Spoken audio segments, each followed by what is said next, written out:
사랑하는 성도 여러분, 6월 7일 수요일 새벽 만나에 오신 여러분을 주님의 이름으로 환영하고 축복합니다. 오늘 우리에게 주시는 하나님의 말씀은 에스더 3장 1절부터 6절까지의 말씀입니다. 에스더 3장 1절부터 6절 제가 봉독하겠습니다.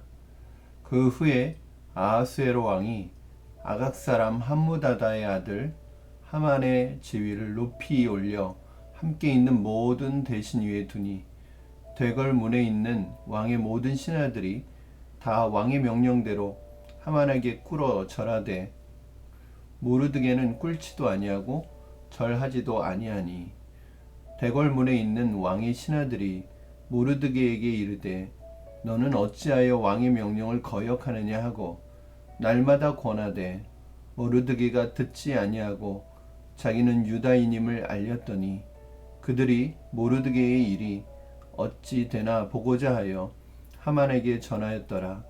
하만이 모르드게가 무릎을 꿇지도 아니하고 절하지도 아니함을 보고 매우 노하더니 그들이 모르드게의 민족을 하만에게 알림으로 하만이 모르드게만 죽이는 것이 부족하다고 생각하고 아하수에로의 온 나라에 있는 유다인 곧 모르드게의 민족을 멸하고자 하더라. 아멘. 신앙생활하면서 그리스도인들은 지혜롭게 접근해야 될 때가 있고 어떤 부분에 있어서 믿음으로 결단해야 될 부분이 있다는 것을 우리는 알고 있습니다. 신앙의 문제에 있어서는 양보가 아니라 결단을 해야 합니다. 그로 인해서 나에게 불이익이 온다고 할지라도 그것을 감수하고서라도 결단을 해야 됩니다. 그것이 세상 사람들의 눈에 보기에는 미련해 보이고 때로는 그 일로 인하여 미움을 사게 되더라도 우리가 포기하지 않아야 되는, 타협하지 않아야 되는, 양보할 수 없는 것이 분명히 있죠. 오늘 본문은 에스더서의 새로운 갈등 구조가 시작되는 본문입니다. 그 갈등 구조는 하만이라는 사람의 등장으로 인해서 생기게 되는데 우리가 지난 시간에 2장까지는 에스더가 왕후가 된 이후에 또 모르드게는 왕을 살리는 공을 세우게 되면서 사실은 이제는 모든 것이 순탄하고 평탄대로의 그런 길만 남아 있을 것이라고 생각이 드는데 갑자기 하만이라는 사람이 등장하면서 갈등 구조가 생기게 됩니다. 성경에서는 본문에서는 하만이라는 사람에 대해서 아주 간단하게 설명을 합니다. 그 후에 1절입니다. 그 후에 아하수에로 왕이 아각 사람 함무다다의 아들 하만의 지위를 높이 올려 함께 있는 모든 대신위에 두니 왜 갑자기 하만이라는 사람이 등장하였는지 그 이유는 알 수 없습니다. 단지 하만을 아하수에로 왕이 하만을 총애하고 그 사람의 지위를 모든 대신들 위에 두었다고 그렇게 언급하고 있습니다. 그 궁궐에서 그 나라에서 하만의 권력이 막강하다는 것을 알 수 있습니다. 그래서 그 단적인 예로 왕의 문을 지키는 많은 사람들이 모든 사람들이 하만에게 무릎을 꿇고 절을 하여야 했습니다. 사실은 이것은 굉장히 일반적인 것이 아니죠. 왕에 대한 어떤 왕의 예우에 준하는 그러한 태도를 하만에게 요구했던 것 같아요. 2절 말씀에 보면 대궐문에 있는 왕의 모든 신하들이 다 왕의 명령대로 하만에게 꿇어 절하였다고 이렇게 나와 있습니다. 어떤 공을 세웠는지 알 수 없지만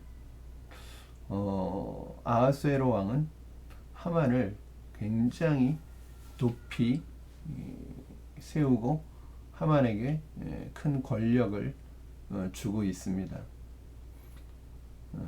그리고 하만에게 거의 왕에 버금가는 그런 권력뿐만 아니라 어떤 대우에 있어서도 그것에 준하는 대우를 사람들에게 명령을 내렸다는 것을 알 수 있습니다.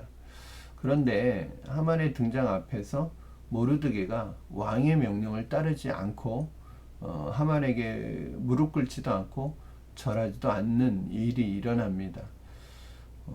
이상합니다. 모르드게가 지금 하고 싶은 일, 하고 싶지 않은 일을 선택할 수 있는 그런 어떤 처지가 아닙니다. 그렇죠? 이게 왕의 명령입니다. 만약에 왕의 명령을 따르지 않았을 때는 굉장히 불이익을 당할 수도 있고 큰 손해를 감수해야 될 수도 있는 상황입니다. 그런데 왜 모르드게는 하만에게 엎드려 절하지 않았을까요?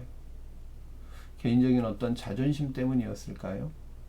나는 공을 세웠는데도 알아주지 않았는데 하만은 어떤 공을 세웠는데 저렇게 높이 세워주느냐, 이런 어떤 개인적인 자존심이나 질투 때문이었을까요? 전혀 아니라는 것을 알 수 있죠.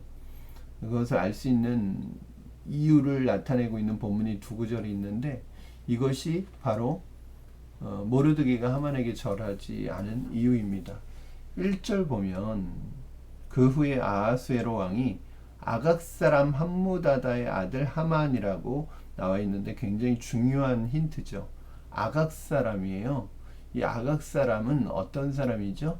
원래는 아말렉 사람입니다. 그렇죠? 아말렉의 왕이 아각이었던 걸 여러분 기억하시죠?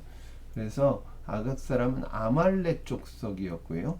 그리고 4절 말씀 보면 날마다 권하되 모르드게가 듣지 아니하고 자기는 유다인임을 알렸더니, 그러니까 대궐문의 왕의 신하들이 모르드게에게 왜 하만에게 절하지 않느냐, 왕의 명령을 거역하느냐, 절하라고 권하였는데도 듣지 아니하였다는 거예요. 그러면서 모르드게가 그 이유를 자기는 유다인이라는 것을 밝혔다는 거예요. 그럼 결국은 이유는 하만이 아각 사람, 아말렉 사람이고 모르드게가 유다인이었기 때문이라는 거죠. 아각 사람은 아말렉 족속이죠. 이스라엘이 출애굽할 때 뒤에서 이스라엘을 쳐서 괴롭혔던 족속인데 그 이후로 하나님께서 영원히 아말렉을 진멸하겠다고 말씀하셨습니다. 아말렉은 단순히 이스라엘을 방해했던 적군이 아니라 악의 상징이고 마귀의 상징이 되는 그런 족속이죠. 오늘 본문에서도 그렇게 나타나고 있죠. 아말렉 족속인 이 아각 사람은 유다인, 하나님의 백성 전체를 몰살하려고 하는 그런 계획을 꾸미게 됩니다. 굉장히 중요한 부분이죠. 여러분도 기억하시지만 이 아말렉 사람을 진멸할 수 있는 기회가 있었죠. 그런데 사울 왕이 진멸하라는 하나님의 말씀을 어기고 여러분 사무엘상 기억하시면 진멸하라는 하나님의 말씀을 어기고 아말렉 왕 아각을 살려두죠. 그때 소수의 그런 아각 사람들이 살아났던 것 같아요. 그래서 훗날 이 유다인들을 몰살시키려는 계획을 가지고 있는데, 근데 사울 왕이 베냐민 지파였죠. 베냐민 지파였던 사울 왕이 아각 사람, 아말렉 사람, 특별히 아말렉의 왕 아각을 살려두면서 사람들이 진멸되지 않았던 것이 나중에는 이 모르드게, 베냐민 사람이죠. 모르드게를 통해서 유다인들이 이번에는 진멸될 위기에 처해 있다는 것은 굉장히 큰 아이러니가 아닐 수 없습니다. 어쨌든 그러한 역사적인 것을 알고 있었기 때문에 유다인으로서 하만에게 무릎을 꿇고 절을 하는 행위는 일종의 우상 숭배처럼 여겨졌을지도 모릅니다. 모르드게 역시 자신이 행동이 어떤 결과를 불러올 것이라는 것을 모르지 않았을 것입니다.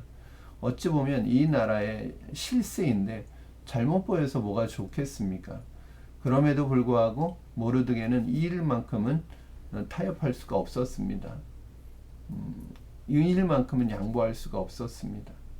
여러분도 아시겠지만 모르드게는 심지어는 에스더에게조차도 자신이 어떤 민족이라는 것을 감추라고 얘기했습니다.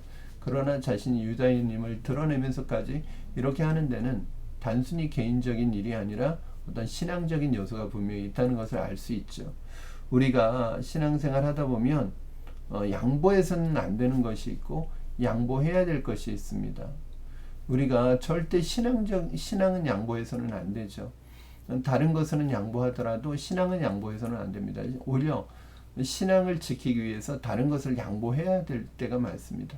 그러나 많은 사람들이 양보해서는 안 되는 신앙은 양보하고, 양보해도 되는 비본질적인 요소는 양보하지 않고 자기의 욕심을 챙기는 모습을 보게 됩니다.